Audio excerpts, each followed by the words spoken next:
Ça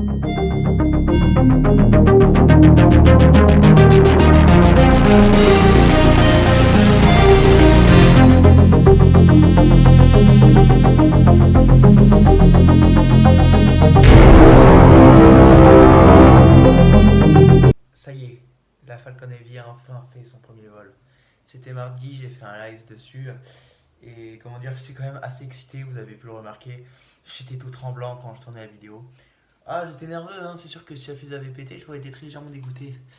Et j'aurais pas été le seul, croyez-moi. C'est sûr que le lancement de la fusée la plus puissante du monde, c'est quand même pas quelque chose d'anodin. Donc j'aimerais faire un petit point sur le live, surtout. Sur le premier lancement de la Falcon Heavy au final. Bon, il faut savoir que d'abord, la Falcon Heavy a été annoncée pour 2013. Voilà, ça il faut le savoir. Enfin, même 2012, 2012-2013 par ici, dans ces eaux-là, et d'école qu'en 2018. Donc pour la prévision BFR 2019 d'Elon Musk, je doute un petit peu que ça arrive en 2019. Je parierais plutôt sur une date comme 2023-2024. Et encore, ce serait pas mal que ce soit à ces dates-là. Mais après, comme on dit, mieux vaut tard que jamais. Le vol a pris quelques jours de retard, sûrement ça devait sûrement être lié au fait qu'ils étaient peut-être pas sûrs à certains moments. Et franchement, pour la réussite que ça a été, ben, du moins la quasi-réussite que ça a été, ça valait le coup d'attendre. Oui, je parle bien de quasi-réussite, étant donné que le corps de la fusée Falcon Heavy n'a pas été récupéré. Voilà, il a été perdu, donc on ne sait pas ce qui est devenu. Mais au final, les boosters ont réatterri, la voiture est en effet dans l'espace, la fusée n'a pas pété sur le pas de tir, les boosters sont bien enlevés. Donc au final, toutes les nouveautés en réalité ont été testées. Donc c'est quand même une bonne chose. Mais bon, pour la prochaine fois, on essaiera un lancement avec le corps de la Falcon Heavy qui atterrit sur une barge, hein, dans le Pacifique ou dans l'Atlantique. Tout dépend de l'orbite que prendra la fusée. Donc en fait aussi pour le live, j'étais assez mal renseigné. Il fallait savoir que je pensais que c'était à 19h30 le lancement. Et en fait c'était bien plus tard, c'était à 21h45. Donc en fait j'ai fait deux lives. Donc si vous voulez voir le live où la fusée décolle, il faut regarder le live numéro 2. Le live numéro 1 c'est plus un récapitulatif. Mais voilà, c'est pas forcément hyper intéressant. Du moins comparé au live 2 que j'ai sorti juste après. Voilà. Et je peux vous dire que j'étais excité parce que voilà, j'étais stressé. Je pensais pas, mais ça a quand même été un événement assez médiatisé, hein. Beaucoup de monde en ont parlé, la réussite. Donc c'est vraiment cool qu'on en parle d'Elon Musk. C'est quelqu'un que je respecte énormément. C'est mon idole, ce type. C'est quelque chose. Pardon, c'est pas quelque chose. C'est quelqu'un qui a créé des grosses sociétés pour avoir comme rêve d'aller sur Mars. Et je suis certain qu'il va y arriver. Le BFR, hein, c'est un projet réalisable.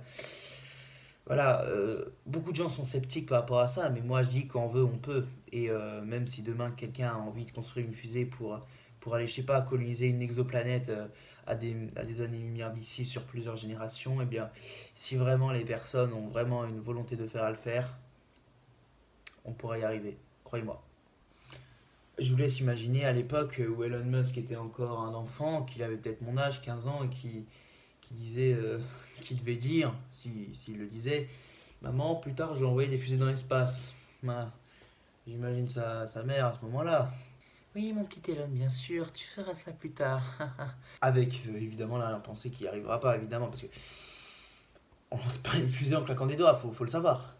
Et pourtant, il y arrive. Il a cru en ses rêves, il a cru en ses projets. Alors, juste un truc, tout est possible. Si vous avez envie d'envoyer une fusée dans l'espace, vous y arriverez. Si vous mettez tout ce qui est en vous pour le faire, tout est possible. Quand on veut, on peut. Qui aurait cru qu'une entreprise privée puisse faire la fusée la plus puissante du monde? Parce qu'à l'époque, c'était la NASA avec la Saturn V, mais c'était une.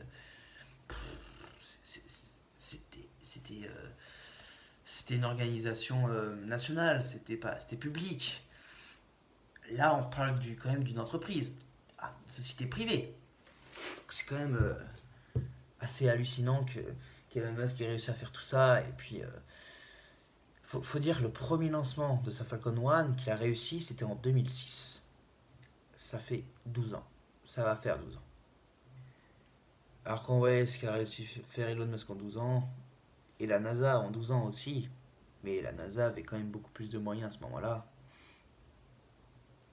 parce qu'il faut quand même dire qu'il s'est écoulé 8 ans entre le premier Américain dans l'espace et le premier homme sur la Lune. Les hommes sur Mars, c'est pour bientôt. C'est moi qui vous le dis. Mars, c'est la prochaine étape du système solaire. L'étape d'après, vous me direz, à mon avis, c'est Vénus. La colonisation de Vénus, c'est primordial. Donc, pour la colonisation de Mars, je pourrais peut-être donner une date, peut-être 2027. Et encore, je suis gentil, plutôt 2030 pour la colonisation de Vénus. Je pense que ce ne sera pas forcément réalisable avant 2050-2060, quand on aura vraiment des moyens pour construire des dirigeables, pour circuler à 50 km d'altitude, où les conditions sont les plus proches des conditions terrestres dans tout le système solaire. Ce qui fait de la colonisation de Mars quelque chose de plus simple que la colonisation de Vénus, c'est qu'il y a un plancher des vaches, malgré le climat plus rude et les conditions plus rudes.